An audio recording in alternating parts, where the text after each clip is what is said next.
Voilà, eh bien, bonsoir à toutes et à tous. Je suis heureux de partager avec vous cette soirée. Je remercie les pasteurs pour leur invitation. Toujours une joie de partager la communion fraternelle. On a un privilège, nous sommes libres de nous rassembler, de nous retrouver pour prier, pour chanter, pour partager la parole de Dieu. Donc, alors que dans beaucoup de pays, ils n'ont pas cette liberté que nous avons. Donc, quand nous pensons à cela, si on était interdit de nous rassembler, donc ça aurait été vraiment difficile pour nous.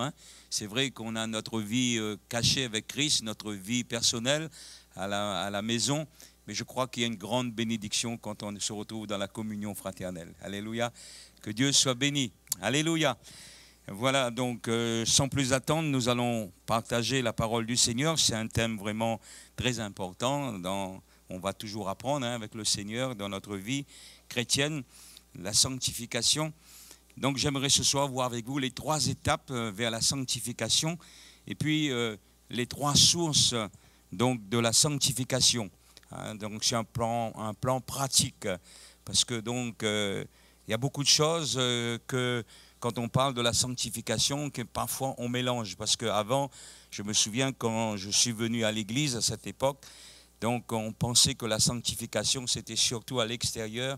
Les dames ne devaient pas porter de pantalon, les dames ne devaient pas se maquiller, ne devaient pas se farder, ils ne devaient pas pas mal de choses. Et on pensait que c'était ça la sanctification. Donc quoique la Bible bien sûr nous appelle à avoir une tenue décente, modeste, c'est vrai. Donc, mais la sanctification c'est pas touche pas, ne goûte pas, fais pas ceci, fais pas cela. Donc, en marchant avec le Seigneur, on comprend au fur et à mesure ce que Dieu attend de nous. Ce que Dieu veut, c'est bien sûr notre sanctification. Alors, j'ai choisi déjà de lire un premier texte avec vous dans 1 Thessaloniciens au chapitre 4. 1 Thessaloniciens chapitre 4, à partir du verset 1er. 1 Thessaloniciens chapitre 4, verset 1er.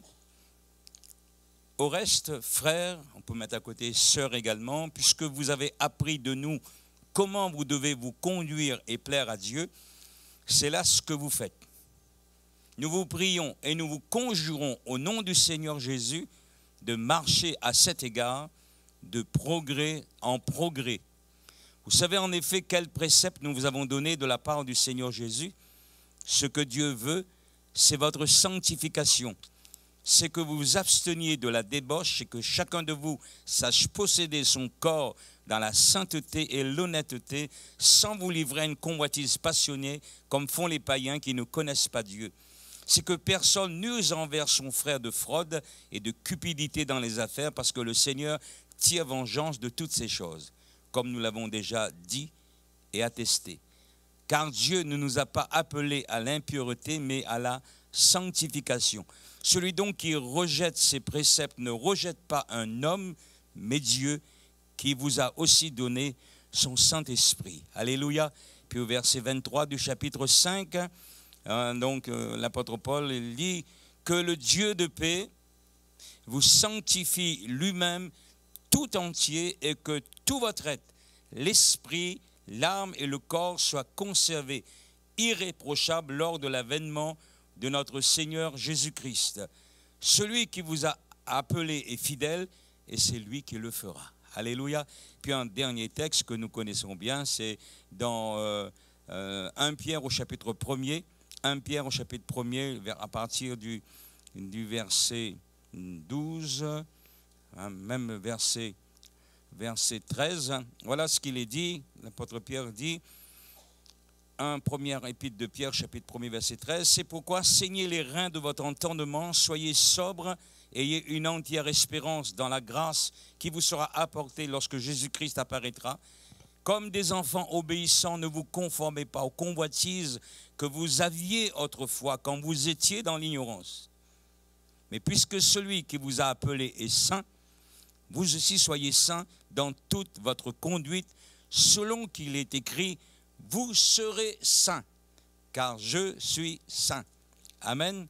Vous serez saints, car je suis saint. Est-ce qu'il y a des gens au milieu de nous qui sont saints? Alléluia. Comme ça, c'est un peu le doute. Voilà. Alléluia. Oui, nous sommes saints. Si vous êtes né de nouveau, si vous avez reçu Jésus, nous sommes saints par vocation. Donc, et bien sûr, nous devons grandir dans la sanctification. Quand l'apôtre Paul, par exemple, s'adressait aux églises, Colossiens, par exemple, dans le chapitre 1er, il dit « Paul, apôtre de Jésus-Christ, par la volonté de Dieu, et le frère Timothée, aux saints et fidèles frères en Christ qui sont à Colosse. » Donc, il s'adresse bien à l'église, hein, donc aux chrétiens. Il dit bien aux saints et fidèles frères en Christ. Quand il est à l'église de Philippe, il dit « Paul et Timothée, serviteurs de Jésus-Christ, à tous les saints en Jésus-Christ qui sont à Philippe. » Donc, si Paul s'adressait à vous ce soir, à nous, il dirait à tous les saints qui sont à Montvert, en s'adressant à vous. Comprenez cela? Hein, donc, nous sommes saints par vocation. Hein, nous sommes saints. Paul, apôtre de Jésus-Christ, aux saints qui sont à Éphèse.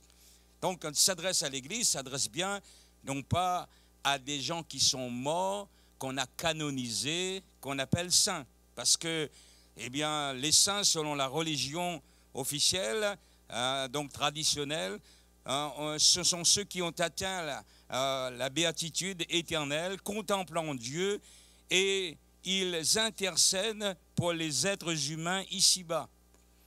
Donc, on peut prier, eh bien, ces gens qu'on a canonisés, qu'on appelle des saints. Donc, sous-entendu que ces saints, eux, ils vont transmettre notre prière au Seigneur. Hein. Donc, quelle complication les hommes ont fait. Hein. Voilà. Donc, c'est une grossière erreur. Nous savons que la Bible nous dit qu'il y a un seul Dieu, mais aussi un seul médiateur entre Dieu et les hommes, Jésus-Christ homme, qui s'est donné lui-même en rançon pour tous. Il n'y a qu'un seul Dieu et qu'un seul médiateur. On n'a pas besoin de passer par X, Paul, Jacques, Philippe, Antoine, je ne sais pas quel saint encore, mais il n'y a pas de médiatrice.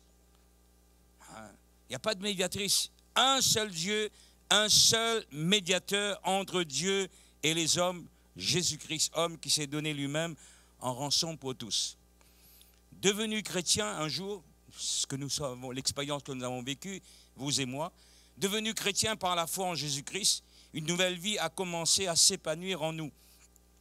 Nous savons maintenant comment nous devons nous conduire, c'est ce que l'apôtre Paul dit, puisque vous avez appris de nous comment vous devez vous conduire et plaire à Dieu. Parce qu'avant notre conversion, on vivait notre vie comme bon nous semblait. Nous étions morts par nos offenses, par nos péchés dans lesquels nous marchions autrefois, selon le train de ce monde, selon le prince de la puissance de l'air et de l'esprit qui agit maintenant dans les fils de la rébellion. Nous tous aussi, nous étions de ce nombre. Donc, nous étions morts spirituellement. Nous, on ne le savait pas. Je ne savais pas que j'étais mort aux yeux de Dieu. Mais Dieu qui est riche en miséricorde et à cause du grand amour dont il nous a aimés, nous qui étions morts par nos offenses, il nous a rendus à la vie par Jésus-Christ, notre Seigneur. Alléluia. Nous sommes devenus enfants de Dieu. Et nous avons appris comment nous devons nous conduire. Et tout au long de notre vie, nous sommes en train d'apprendre. Vous avez remarqué ça? On apprend tous les jours avec Dieu. On apprend par des circonstances, dans des épreuves. On apprend en lisant notre Bible, en écoutant des prédications. On apprend. Vous avez appris eh bien, comment vous devez vous conduire et plaire à Dieu. C'est ce que nous voulons, n'est-ce pas? Nous voulons plaire à Dieu. Nous voulons lui être agréable. Nous voulons faire sa volonté. Nous voulons que notre vie ait l'approbation de Dieu. C'est pourquoi nous cherchons, nous lisons notre Bible, nous prions, nous venons à nos conférences parce que nous savons que ce sont des moments où ça va nous permettre d'apprendre, de comprendre, de grandir donc avec le Seigneur. Et nous savons comment nous devons nous conduire et plaire à Dieu. Mais malgré cela, nous constatons parfois dans notre vie il y a des échecs. Nous constatons notre impuissance à mettre en pratique certaines connaissances bibliques. Nous connaissons. Vous avez appris de nous comment vous devez vous conduire. Et malgré tout, on se rend compte que parfois, eh bien, il y a encore des échecs. Je voudrais changer de caractère, parfois disent certains, mais je n'arrive pas. Je voudrais devenir meilleur, mais je constate que c'est un échec. Il y a beaucoup de questions parfois, et parfois on peut être découragé de nous-mêmes. Donc, ce langage formulé par des chrétiens sincères, On traduit la faiblesse humaine malgré notre bonne volonté. C'est ce que Paul exprime dans Romains 7.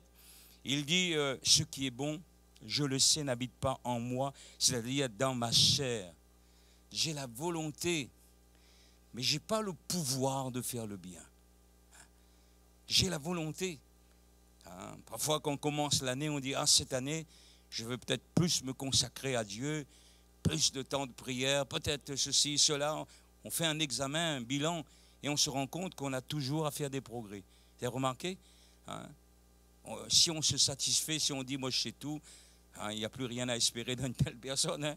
Donc, mais si on est honnête, quand on s'examine devant Dieu, on se rend compte qu'on a besoin de faire des progrès.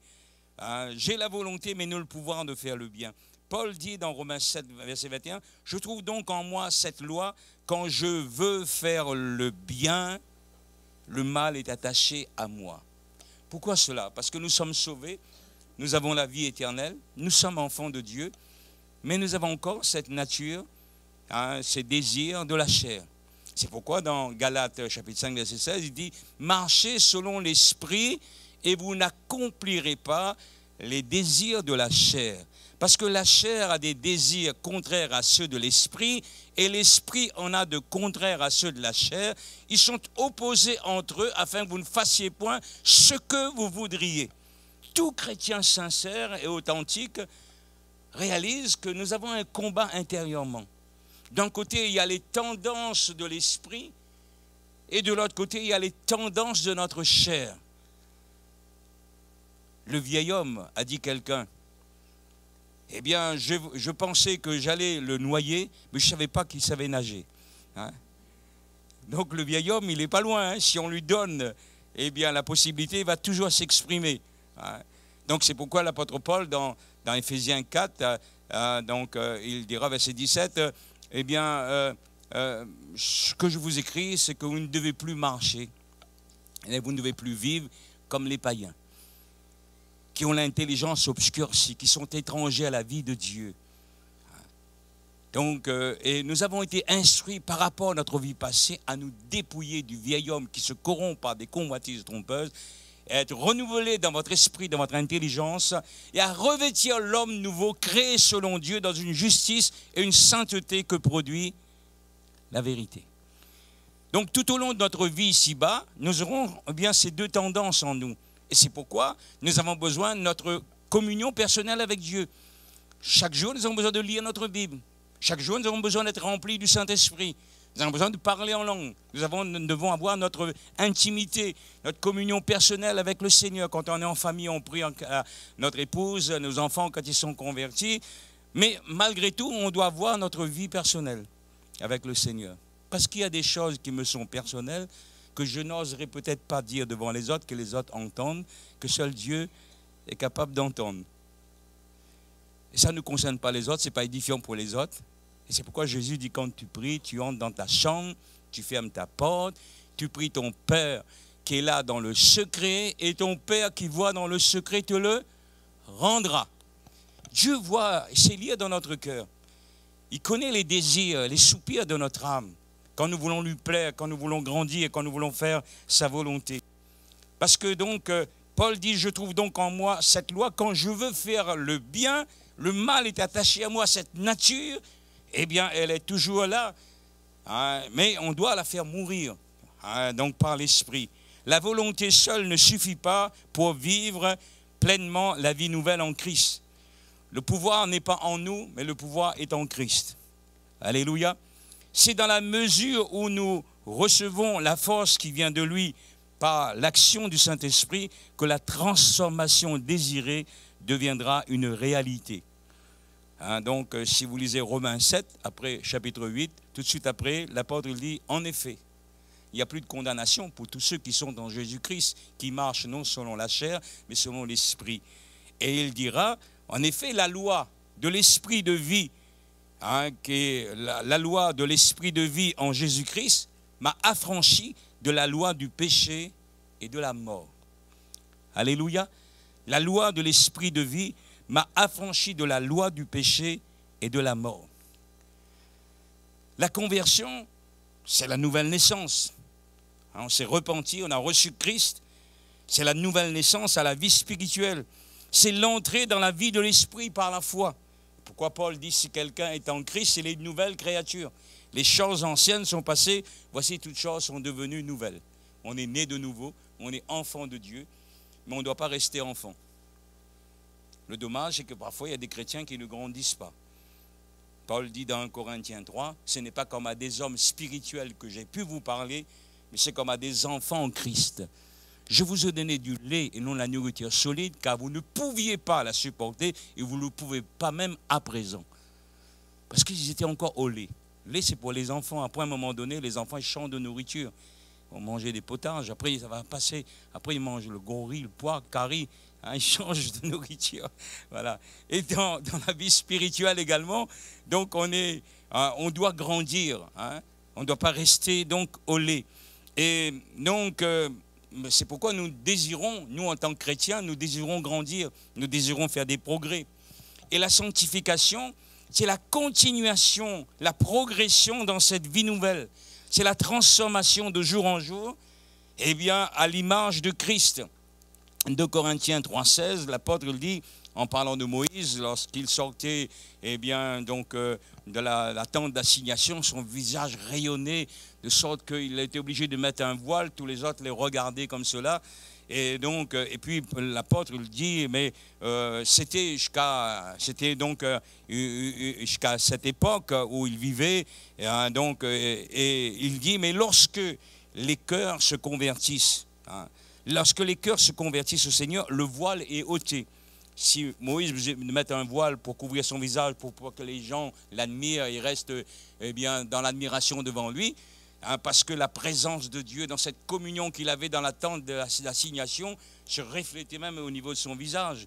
Et l'apôtre, il dit, lorsque les cœurs se convertissent au Seigneur, le voile est ôté, parce qu'il y a un voile sur notre cœur qui nous empêchait d'entrer dans la communion avec Dieu, dans cette vie avec le Seigneur. Lorsque les cœurs se convertissent, le voile est ôté. Or, le Seigneur, c'est l'Esprit, et là où est l'Esprit du Seigneur, là est la liberté. Nous tous, donc, le visage découvert reflète la gloire du Seigneur. Nous sommes transformés en la même image, de gloire en gloire, par l'Esprit du Seigneur. C'est l'Esprit du Seigneur qui va continuer cette œuvre de transformation, de sanctification dans notre vie. Et c'est pour cela, nous devons bien sûr désirer. Nous voulons bien sûr grandir. Mais ce n'est pas le produit de nos efforts, mais c'est une œuvre de l'Esprit qui amène cette transformation donc, en nous. La Bible dit dans Romains 8, tous ceux qu'il a appelés, il les a aussi prédestinés à être semblables à l'image de son Fils. Ce qu'il a appelés, il les a aussi glorifiés.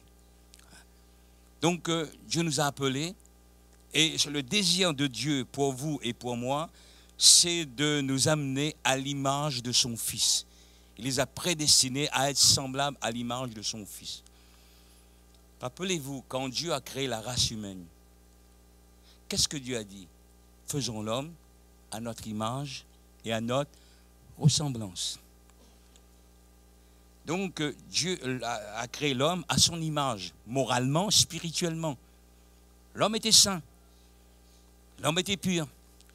Il y avait une communion réelle entre le Créateur et sa créature. Dieu parlait à l'homme, l'homme parlait à Dieu. C'était naturel. C'était extraordinaire. L'homme vivait de cette communion. Dieu lui avait donné le pouvoir, l'autorité pour gérer, administrer, gouverner dans ce jardin d'Éden. Même les animaux étaient sous son pouvoir. Dominer, assujettisser, remplissait la terre. Après Dieu, c'était l'homme. Mais malheureusement, un jour, le péché est venu. Par un seul homme, le péché est entré dans le monde, et par le péché, la mort. Et la mort s'est étendue à tous les hommes. Et à partir de là, les enfants, nous naissent avec le péché. Nos enfants sont mignons, ils sont gentils, ils sont beaux, mais ils naissent avec la nature pécheresse.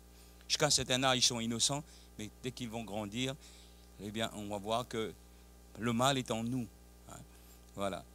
Et à ce moment-là, l'image de Dieu en l'homme a été défigurée, déformée.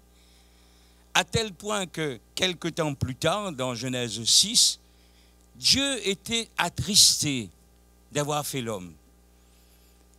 Parce que les pensées du cœur des hommes se portaient chaque jour uniquement vers le mal. Le péché a pris de l'ampleur dans la vie des hommes. Toute chair avait corrompu sa voix. La terre était remplie de violence et Dieu était triste. C'est pourquoi il a abrégé la vie des hommes. Il dit, mon esprit ne restera pas toujours. Il a abrégé à 120 ans, quand nous lisons Genèse 6. Donc, bien, à cause du péché.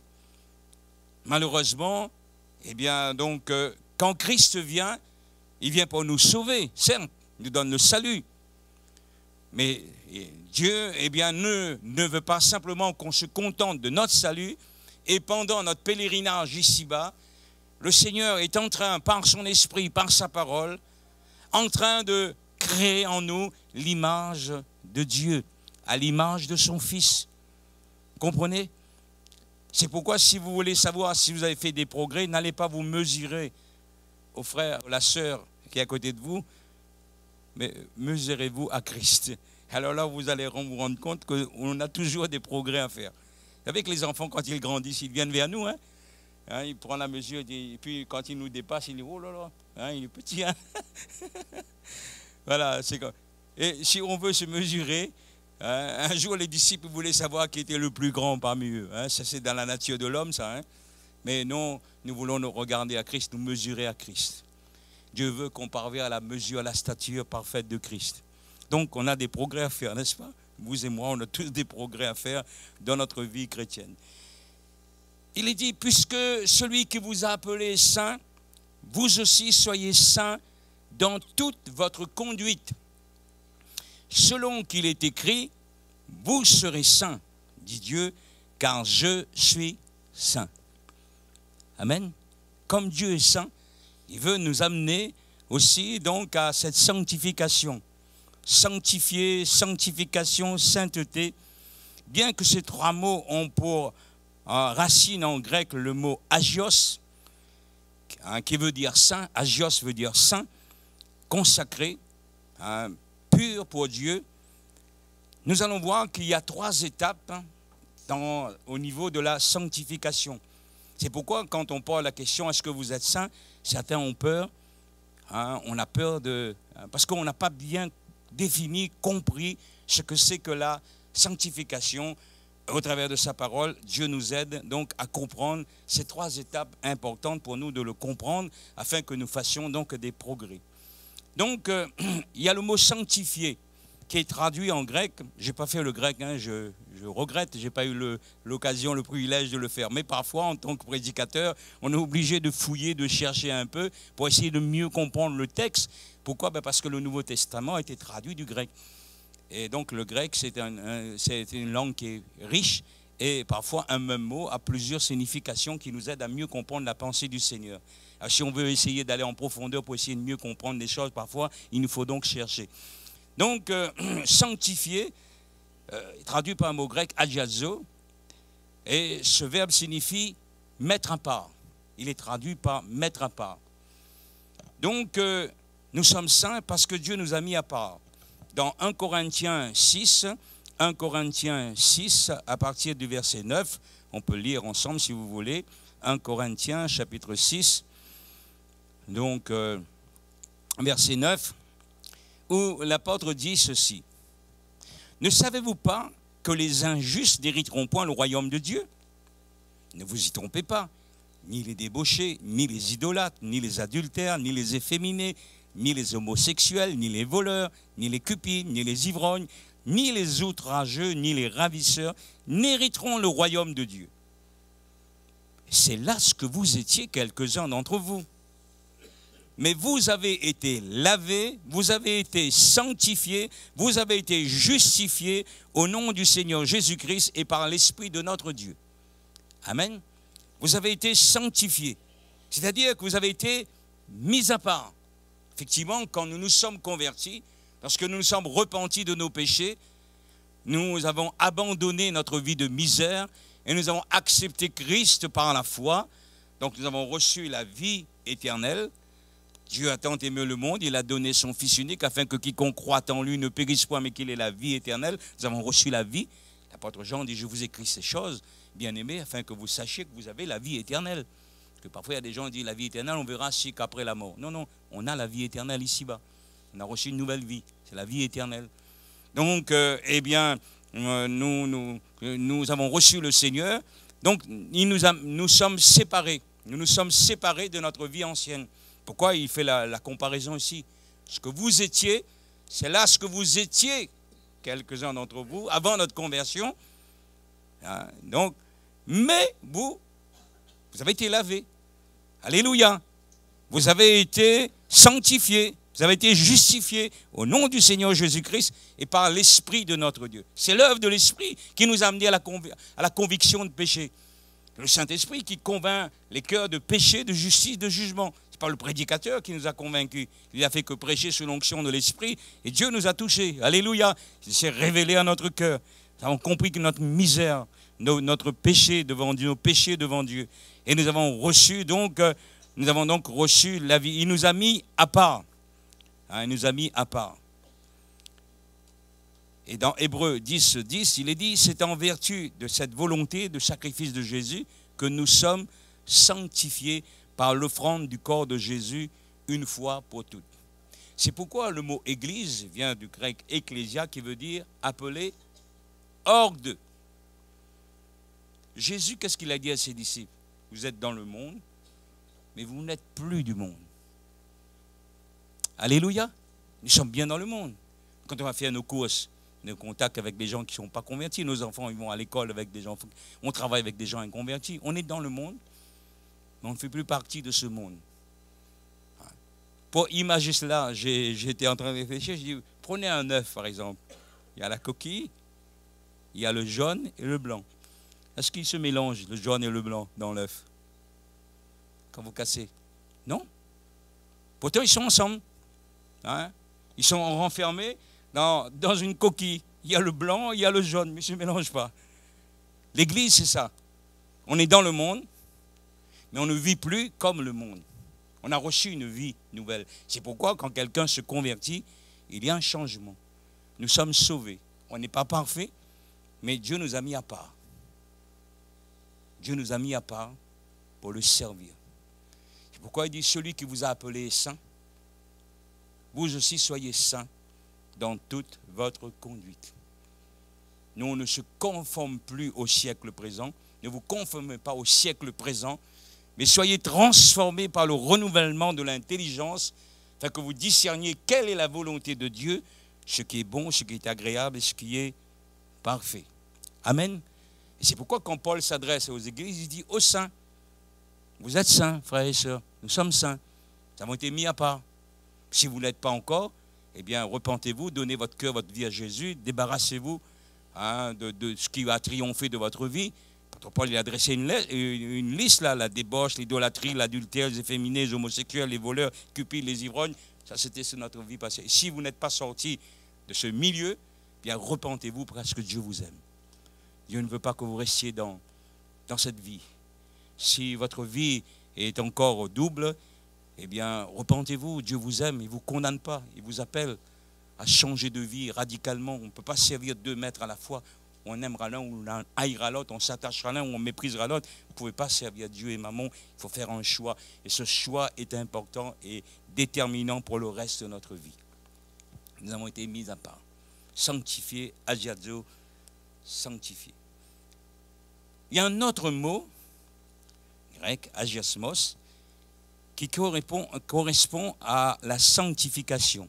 Donc nous sommes saints par vocation, mis à part pour Dieu, l'Église appelée hors d'eux, mais nous devons maintenant, en marchant avec Dieu, achever notre sanctification. Achever notre sanctification.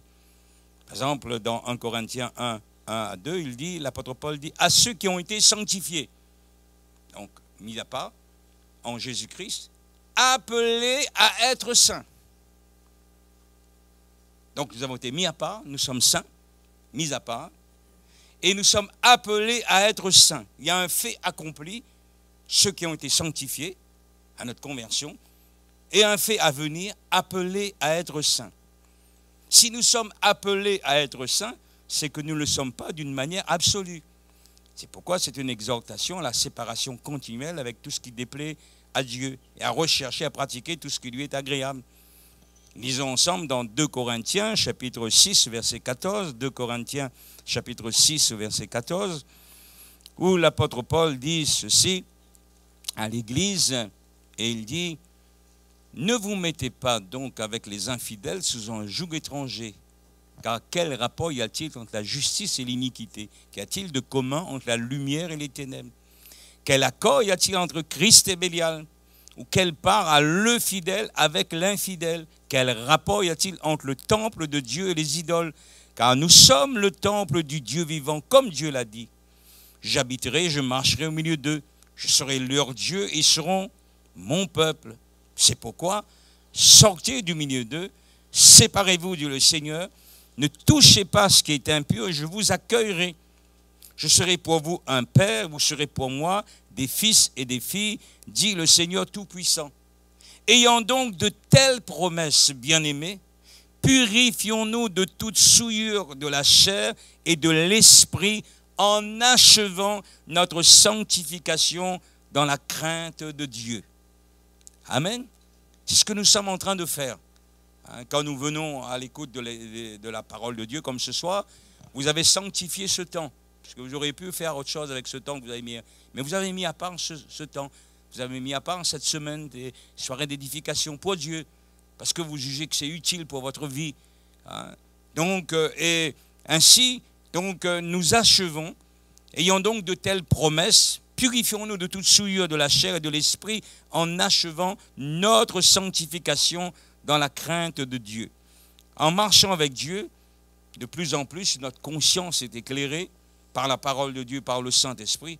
Nous comprenons et nous réalisons ce qui ne glorifie pas le Seigneur. Tout est permis dans la vie chrétienne, mais tout n'est pas utile. Tout est permis, mais tout n'édifie pas.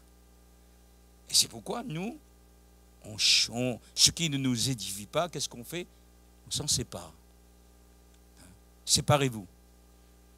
Il y a parfois des fréquentations, des gens, peut-être des amis, peut-être même des membres de la famille. En leur présence, nous sommes attristés par leur grossièreté, par leur langage vulgaire. Et puisqu'on est avec ces gens, on se sent mal à l'aise. Pourquoi? Parce que nous attristons le Saint-Esprit. Il y a parfois certaines compagnies, certaines fréquentations, il faut s'en séparer. Parce que ça ne nous édifie pas, ce que nous entendons, ce que nous voyons. Nous devons prier pour eux, leur témoigner de notre amour, de notre affection pour le Seigneur. Mais il ne faut pas que c'est eux qui prennent le dessus sur notre vie. Heureux l'homme qui ne marche pas selon le conseil des méchants, qui ne s'arrête pas sur la voie des pécheurs, qui ne s'assit pas en compagnie des moqueurs, qui trouve son plaisir dans la loi de l'Éternel. Pourquoi l'apôtre Paul dit que les mauvaises compagnies corrompent les bonnes mœurs. Donc il y a des choses on doit séparer. Donc séparez-vous. Ne touchez pas ce qui est impur. Et Dieu dit, je vous accueillerai. Dieu veut partager notre existence, notre vie.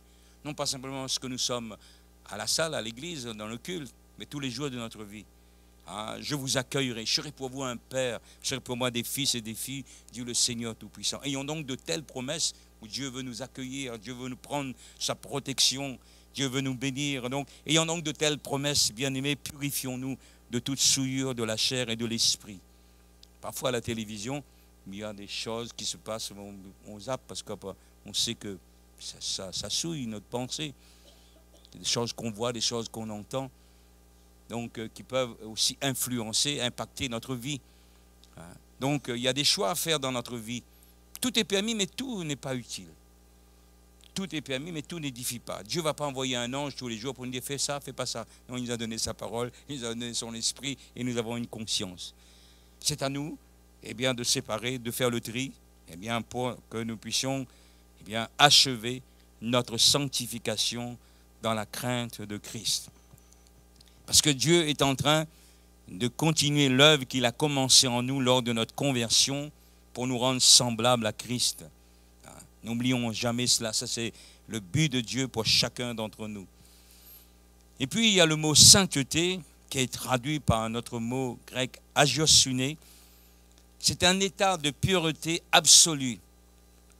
C'est la sainteté de Dieu. C'est la nature de Dieu. Il est absolument saint. Alléluia. Il n'y a pas l'ombre du péché dans la vie du Seigneur. Quand Jésus est né, il est né saint. C'est pourquoi l'ange Gabriel dira à Marie, le saint enfant qui naîtra de toi sera appelé fils de Dieu. Nos enfants ne naissent pas saints. Innocents, oui. Mais ils sont avec la nature pécheresse déjà. Mais l'ange Gabriel dit à Marie, c'est pourquoi le saint enfant qui naîtra de toi sera appelé fils de Dieu. Quand j'étais jeune converti, je me disais, ça aurait été formidable si le papa et la maman sont convertis, marchent avec Dieu. Et à la naissance, les enfants n'avaient pas de péché. C'était formidable. Hein? Mais non, c'est un rêve, hein? Une utopie. Non, nos enfants, ils naissent, mais ils sont avec la nature pécheresse. Et ça va se voir. Hein? Dès qu'en grandissant, on va se rendre compte. Hein? Voilà. Il faut qu'eux aussi vivent leur propre expérience avec le Seigneur. Hein? Donc Jésus est immaculé conception. Ce n'est pas Marie.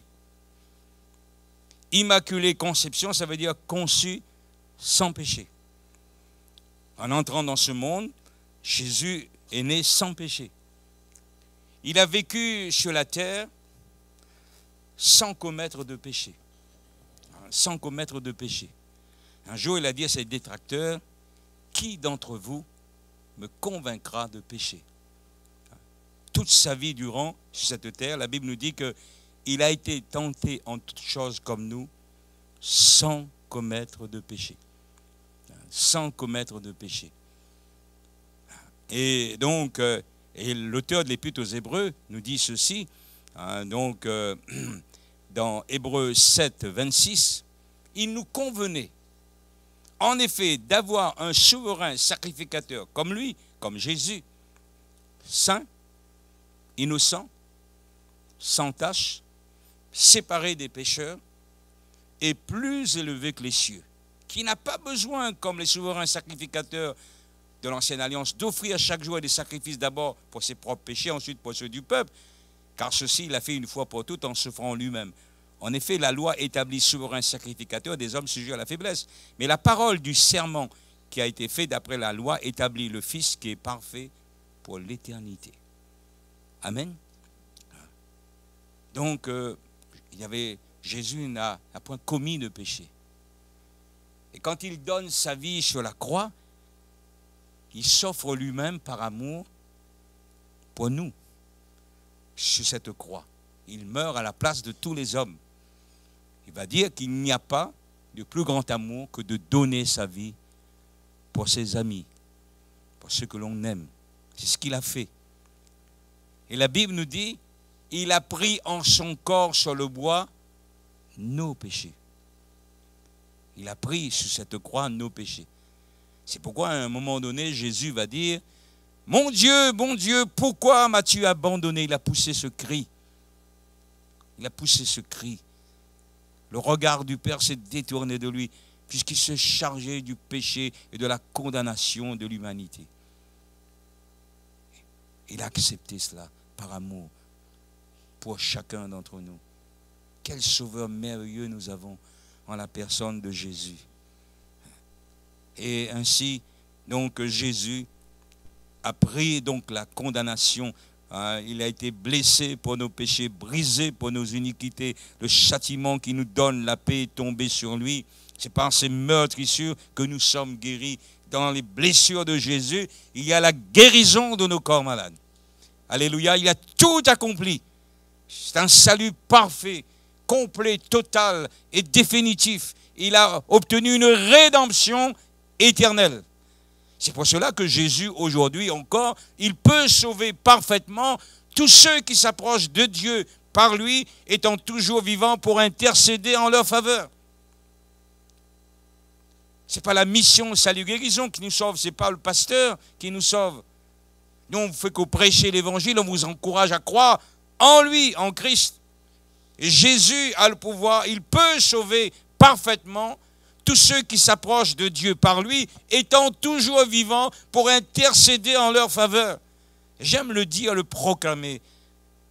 Au moment où je vous parle aujourd'hui, donc nous sommes le 15 février 2023, au moment où je vous parle, à l'instant même, Jésus est toujours à la droite de Dieu. Et il intercède pour nous. Il intercède pour les coupables. C'est pourquoi l'Écriture nous dit, Jésus dit qu'il y a de la joie dans le ciel pour un seul pécheur qui se repent. Quand un pécheur se repent sur la terre, accepte l'amour de Dieu, réalise le sacrifice de Jésus et est sauvé, il y a de la joie devant les anges de Dieu. Il y a de la joie dans le ciel parce que le Seigneur, il œuvre. Il intercède, il est notre avocat auprès du Père. C'est pourquoi on ne représente pas Jésus par une statue, par une image, par une icône, quoi que ce soit. Il est vivant, le Seigneur. Il est en nous par le Saint-Esprit, mais il est assis à la droite de Dieu, il continue d'agir par la puissance du Saint-Esprit. Alléluia. Quel sauveur merveilleux. Donc, c'est un état de pureté absolue. La sainteté de Dieu, c'est la nature donc même de Dieu. Il est absolument saint. C'est ce que Jésus a manifesté durant toute sa vie sur cette terre. C'est ce que Ésaïe a vu dans Ésaïe 6, donc quand dans cette vision, il a vu le Seigneur dans la gloire.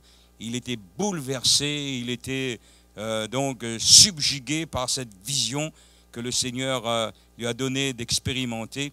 Et Ésaïe donc disait, donc à l'année du mort Osias, je vis le Seigneur assis sur un trône très élevé et les pans de sa robe remplissaient le temple. Des séraphins se tenaient au-dessus de lui. Ils avaient chacun 6 ailes, dont 2 ils se couvraient la face, dont 2 ils se couvraient les pieds, dont 2 ils se servaient pour voler. Ils criaient l'un à l'autre et ils disaient, Saint, Saint, Saint est l'Éternel des armées. La terre est remplie de sa gloire. Alléluia. La terre est remplie de sa gloire. Saint, Saint, Saint. Ils criaient constamment. Ça ne veut pas dire que Dieu est 3 fois saint. C'est beau parfois nos cantiques, mais Dieu n'est pas simplement 3 fois saint, il est absolument saint. Là, il a reporté 3 fois, mais Dieu n'est pas simplement 3 fois saint. Il est absolument saint. Alléluia. Donc, et on le retrouve dans le livre de l'Apocalypse, dans le chapitre 4, Apocalypse chapitre 4, donc verset 8. Donc, il est dit ceci, même le verset 6, il y avait encore devant le trône comme une mer de verre semblable à du cristal, et au milieu du trône et autour du trône, il y a 4 êtres vivants remplis, Dieu devant et derrière.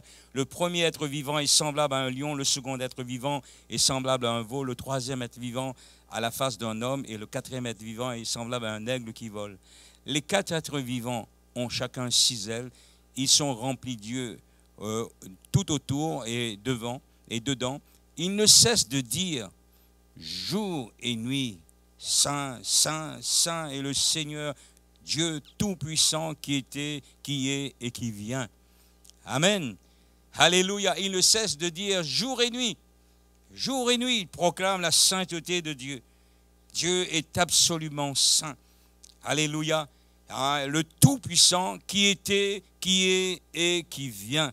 Alléluia, quelle grâce, quelle grâce. Et le Seigneur, qui est absolument saint, qui est parfaitement saint, veut nous amener à grandir dans la sanctification. Bien sûr, toute notre vie ici-bas ne suffirait pas pour atteindre la sainteté absolue de Dieu. Mais nous devons toujours aspirer. Comprenez cela? Il ne faut pas qu'on soit découragé en disant « mais jamais je serai comme Dieu », bien sûr.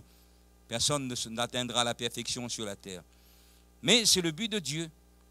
C'est le but du Seigneur, c'est de nous amener de plus en plus à une vie sainte. Celui qui vous a appelé est saint, vous aussi soyez saints dans toute votre conduite. Donc, car il est écrit, je suis saint et vous serez saints, dit le Seigneur. Et dans le livre de l'Apocalypse, dans le dernier chapitre, dans le chapitre 22, donc à partir du verset 10, nous allons constater ce que nous sommes en train de constater, de vivre actuellement. C'est plus que nous allons nous approcher du retour de Jésus, nous allons voir deux choses différentes. C'est que d'un côté, on va voir de plus en plus d'injustice, de corruption, de péché, de ténèbres. Aujourd'hui, les gens n'ont plus honte de pécher, de le dire, de crier sur les toits, ils sont fiers. Mais de l'autre côté, il y a aussi des gens qui vont chercher la justice de Dieu et vont se sanctifier. Et l'ange dit, ne scelle point les paroles de la prophétie de ce livre, car le temps est proche. Plus que nous allons nous approcher du retour de Jésus, c'est ce que nous allons voir comme phénomène. Que celui qui est injuste soit encore injuste. Que celui qui est souillé se souille encore. Que le juste pratique encore la justice. Que celui qui est saint se sanctifie encore. Encore. On doit se sanctifier encore. Donc c'est ce que nous constatons avant. Les gens avaient peur dans leur péché, ils se cachaient. Aujourd'hui, devant tout le monde, voilà, on n'a plus honte. Et c'est comme si c'est nous qui ne sont pas normaux. Ça me fait penser que quand j'étais au service militaire, un jour, on avait 15 jours de permission, il y avait un camp de vacances, donc près d'une plage, à l'Aiguillon-sur-Mer, en Vendée, ceux qui connaissent un peu le coin. Donc nous, on était dans le camp de vacances, et puis on était une dizaine, une quinzaine de soldats, puis on allait marcher sur la plage, quoi. Donc en survêtement bleu, là, pour ceux qui ont fait le service militaire. Donc on marchait sur la plage, et puis on se rend compte qu'on arrive dans un endroit, et puis c'était une plage nudiste. Bon, on ne savait rien, nous. Hein? Donc on débarquait là-bas, et tout le monde était nu, et ils criaient, ils se sont mis à crier. À poil, à poil, à poil, à poil. Et nous, on avait la tête, on avait honte. On avait honte, on a fait demi-tour, on a couru, on est parti. C'est comme si c'était nous qui étions pas normal. Hein? Vous vous rendez compte, aujourd'hui, donc depuis je vous parle, ça fait longtemps que j'ai fait service militaire, mais pour vous dire que de plus en plus, il y a cette amplification du péché, de l'injustice, de la corruption. C'est tout à fait normal, c'est la norme aujourd'hui dans la société. Et quand on est chrétien, quand on cherche la sainteté, on dit, mais vous êtes bizarre, vous, hein? Vous êtes bizarre, c'est quoi ça? Hein? Mais nous, on a choisi de plaire à Dieu. On a choisi de vivre pour Dieu. On sait que, eh bien, c'est le plan de Dieu pour notre vie. Alléluia. Alors, je termine. Que celui qui est saint se sanctifie encore. Comment se sanctifier encore? Quelles sont les sources de la sanctification? Jean 17, 17, Jésus, dans la prière sacerdotale, il dit, Père, sanctifie-les par ta vérité, ta parole est la vérité. Amen. Donc, la lecture assidue et quotidienne de la parole de Dieu, la méditation de la parole de Dieu est une source de sanctification. La prédication, comme ce soir, où nous partageons ce thème, est une source de sanctification. Et c'est pourquoi nous devons, le psalmiste il dit, je serre ta parole dans mon cœur, afin de ne pas pécher contre toi. Ce n'est pas le fait de prendre sa Bible, de poser sur son corps, hein, mais je serre ta parole. Dès qu'on doit, la parole de Dieu doit habiter dans notre cœur. Nous devons la méditer, et si on peut la mémoriser, la parole, si on peut la retenir, ce sera pour notre bien. Ça va nous aider donc dans notre vie, dans notre marche avec le Seigneur. Un jour, un jeune homme, il venait de se convertir quelque temps après, il avait été délivré de la pornographie. Il vient voir le pasteur, il dit, mais pasteur, je n'arrive pas, il y a de mauvaises pensées, j'ai une lutte incessante, je ne comprends pas, qu'est-ce qu'il faut faire? Et le pasteur dit, tu prends ta Bible, et puis tu lis, prends les psaumes, c'est plus simple, lis, et apprends par cœur. Prends le psaume 1er, par exemple. Heureux l'homme qui ne marche pas sur le conseil des méchants, ne s'arrête pas sur la voie des pécheurs. Hein. Et puis, tu fermes ta Bible, tu récites. Apprends par cœur. Fais un travail de mémoire. Et tu verras que la parole de Dieu, elle sanctifie nos pensées. Elle sanctifie nos pensées, notre vie. Et au bout d'un certain temps, il vient voir le pasteur et dit, pasteur, ça va beaucoup mieux. La parole, pourquoi? Vous savez, quand dans Hébreux 4, il est dit, la parole de Dieu est vivante. Elle est efficace, plus tranchante qu'une épée quelconque, à deux tranchants, pénétrante jusqu'à partager âme, esprit, jointure et moelle. Elle juge les sentiments et les pensées du cœur. Parce que parfois, Dieu met à nu ce qui est caché dans notre cœur. Vous dites, mais qui c'est qui est allé raconter ça au pasteur? Dieu connaît. Elle juge les sentiments et les pensées du cœur. Car nulle créature n'est cachée devant Dieu, mais tout est nu et découvert aux yeux de celui à qui nous devons rendre compte. Père, sanctifie-les par ta vérité. Ta parole donc est la vérité. Aimons la parole de Dieu, lisons-la, méditons-la, serrons la parole de Dieu dans notre cœur. Cette parole va travailler, va nous aider à notre marche, à notre sanctification. Elle est puissante, la parole de Dieu. Alléluia. Elle est efficace. La parole de Dieu, c'est l'épée de l'esprit. Alléluia. Dans la tentation, parce que le diable nous tente. Vous n'êtes pas tentés, vous? Oui ou non? On a peur de dire, mais on est tenté. Tant qu'on est sur la terre, le diable, qui c'est qui va tenter? Il ne va pas tenter ceux qui sont morts, ceux qui lui appartiennent. Ils sont sous son pouvoir. Il va venir tenter les chrétiens. Parce qu'il est venu vers Jésus même. Après son baptême, rappelez-vous, le tentateur s'est approché de lui. Il a dit, mais si tu es fils de Dieu, ordonne que ces pierres deviennent du pain. Et Jésus n'avait pas mangé pendant 40 jours, il avait faim, nous dit l'Écriture. Il ne va pas venir nous tenter quelque chose dont nous n'avons pas besoin. Et c'est souvent là, dans nos besoins, qu'il va venir nous présenter des choses.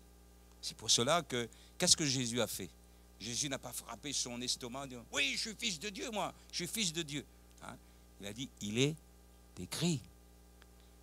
L'homme ne vivra pas de pain seulement, mais de toute parole qui sortira de la bouche de Dieu. Un premier coup.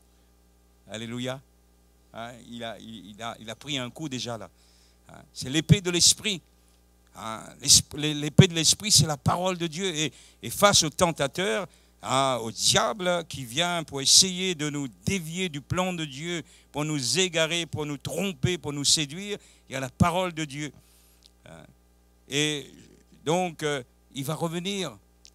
Il le transporta dans la ville et le plaça sur le haut du temple. Il lui dit, si tu es fils de Dieu, jette-toi en bas. Car il est écrit, il donnera des ordres à ses anges à ton sujet et ils te porteront sur des mains de peur que ton pied ne heurte contre une pierre.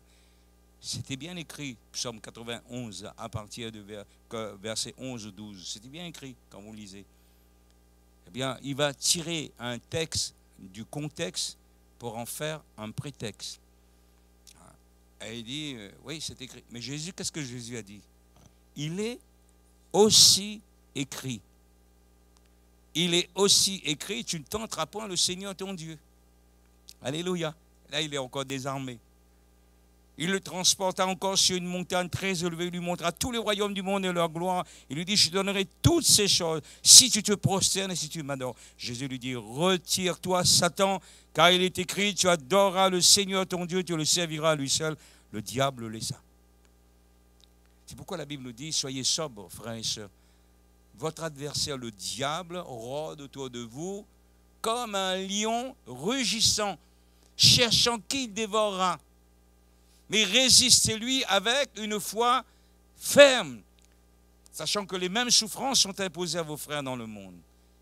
Et la foi est basée sur la parole, sur l'Écriture. C'est pourquoi donc la parole de Dieu donc, est une source de sanctification donc, dans notre vie. Qu'est-ce que nous pouvons dire également? Comment se sanctifier encore? Car celui qui est saint se sanctifie encore.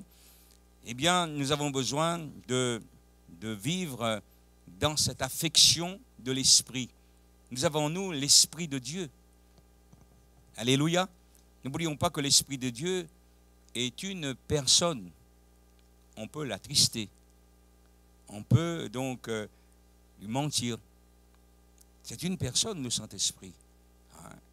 Donc, il vit en nous. Et nous avons besoin, de plus en plus, de nous affectionner donc à sa personne. À sa personne. Quand vous vous mariez, vous êtes mariés, pour ceux qui sont mariés, au début de notre mariage, on s'aime, on est heureux, amoureux, et puis au fur et à mesure, on apprend à découvrir l'autre. Notre mari, le prince charmant qu'on a vu lors des fiançailles, il nous a caché certaines choses, il ne nous avait pas dit que son caractère était comme cela.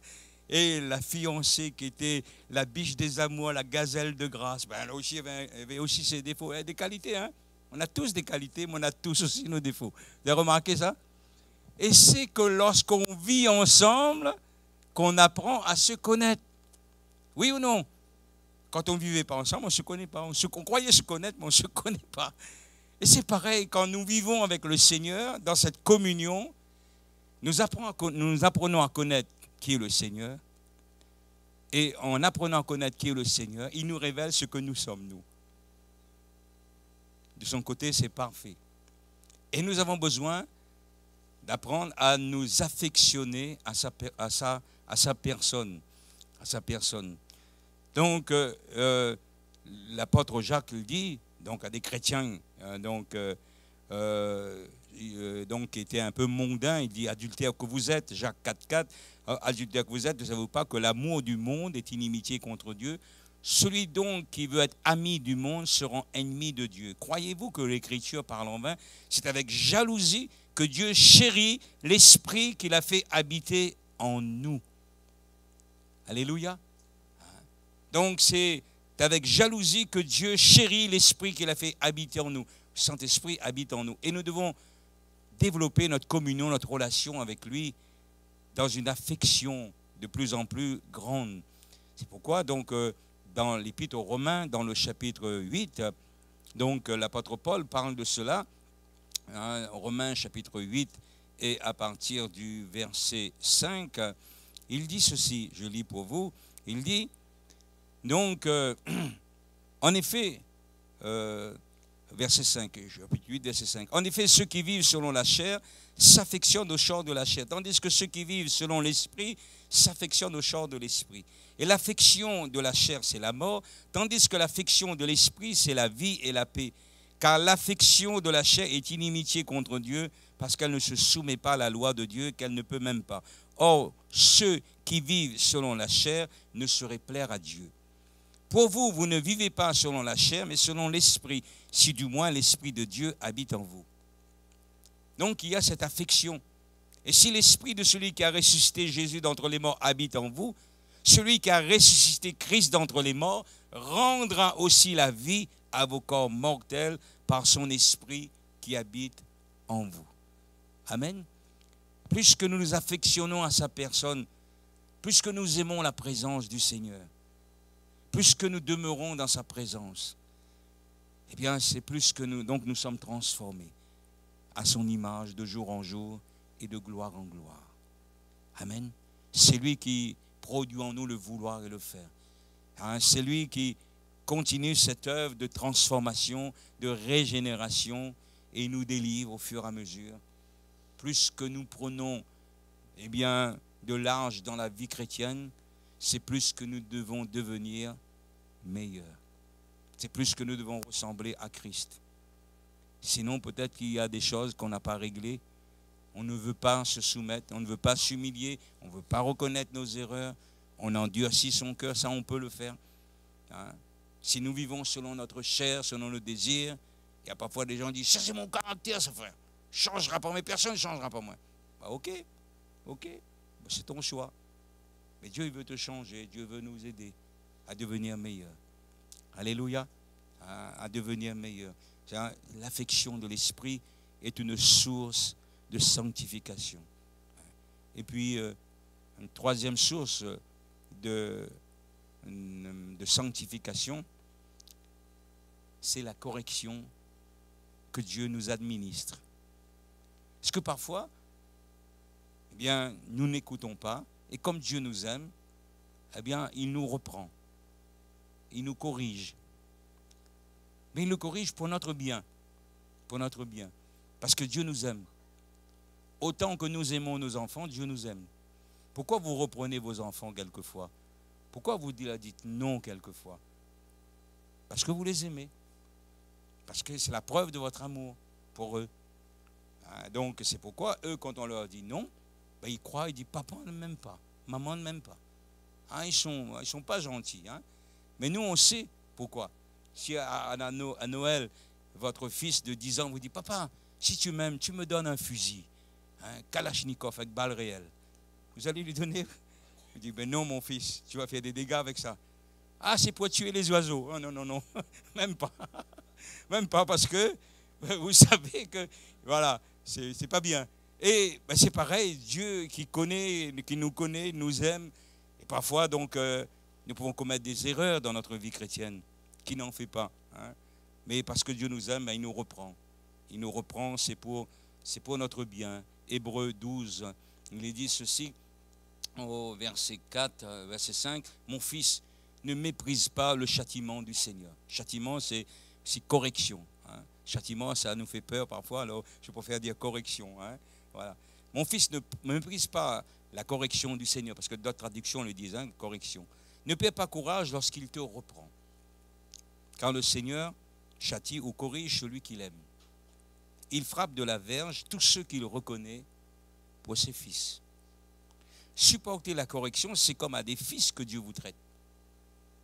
Car quel est le fils que Dieu ne corrige pas? Si vous êtes exempt de la correction auquel tous sont pas, vous êtes donc des enfants illégitimes et non des fils. D'ailleurs, puisque nos parents selon la chair nous ont corrigés et que nous les avons respectés, ne devons-nous pas, à plus forte raison, nous soumettre au Père des esprits pour avoir la vie? Nos parents nous châtiaient pour peu de jours comme ils le trouvaient bon, mais Dieu nous corrige ou nous châtie pour notre bien. Dans quel but? Afin que nous participions à sa sainteté. Il est vrai que tout châtiment, toute correction semble d'abord un sujet de tristesse et non de joie, mais il produit plus tard, pour ceux qui ont été ainsi exercés, un fruit paisible de justice. Donc Dieu nous reprend. À 99 ans, Dieu s'adresse à Abraham, son serviteur, et il dit, Abraham, marche devant ma face et sois intègre. Pourquoi? Parce qu'il y avait eu des choses dans la vie d'Abraham qui n'étaient pas droits. Et ça lui a coûté quand même la naissance d'Ismaël, ça lui a coûté 13 ans de silence de Dieu. Quand vous lisez, vous allez voir la naissance d'Ismaël. Et à 99 ans, Dieu vient le voir maintenant, lui dit, Abraham, marche devant ma face et sois intègre. Là, Dieu le reprend. Parce qu'il aime Abraham. Parce qu'il connaît Abraham. Et quand nous subissons un échec, on tombe, on peut s'égarer, malheureusement, personne de nous n'est à l'abri. Hein. Celui qui croit être debout prenne garde de tomber. Mais quand on est tombé, Dieu ne vient pas nous piétiner, nous écraser. C'est les hommes qui le font. Et l'Éternel prend plaisir à la voix de l'homme. S'il tombe, il n'est pas terrassé, car l'Éternel lui prend par la main. Peut-être que je ne vous connais pas, donc je peux en parler. Si quelqu'un est tombé, dans quelle situation, saisissez la main de Dieu ce soir, il veut vous relever. Il veut vous guérir, vous restaurer. Quelqu'un a dit que l'échec n'est pas la chute n'est pas un échec en soi. La chute n'est pas un échec en soi. L'échec, c'est de rester là où on est tombé. Parce que le juste peut tomber 7 fois, 7 fois l'Éternel le relève. Il faut vouloir se relever. Il ne faut pas rester là où on est tombé. Dieu vient pour nous relever. Il vient nous prendre par la main, pour nous restaurer. Parce que Dieu nous aime. Et le Seigneur est venu vers Abraham encore pour le relever, pour lui dire, maintenant Abraham, marche devant ma face, sois intègre. L'année prochaine, tu auras un fils, ta femme aura un fils. Donc c'était le temps, c'était le moment. Et Abraham est revenu vers Dieu de tout son cœur. Il a vu la naissance d'Isaac à 100 ans. Alléluia. Dieu est fidèle. Tout ce que Dieu nous promet, il a aussi le pouvoir de l'accomplir. Et parfois, à cause de nos erreurs et de notre inconduite, nous retardons l'échéance de Dieu dans notre vie. Mais Dieu nous aime. Tout n'est pas perdu avec le Seigneur. Il nous tend la main, à nous de saisir, de revenir avec un cœur repentant, sincère. Et Dieu nous fait grâce, il nous restaure, il nous relève. Et ce qu'il a promis va s'accomplir en son temps dans notre vie. Que Dieu nous bénisse.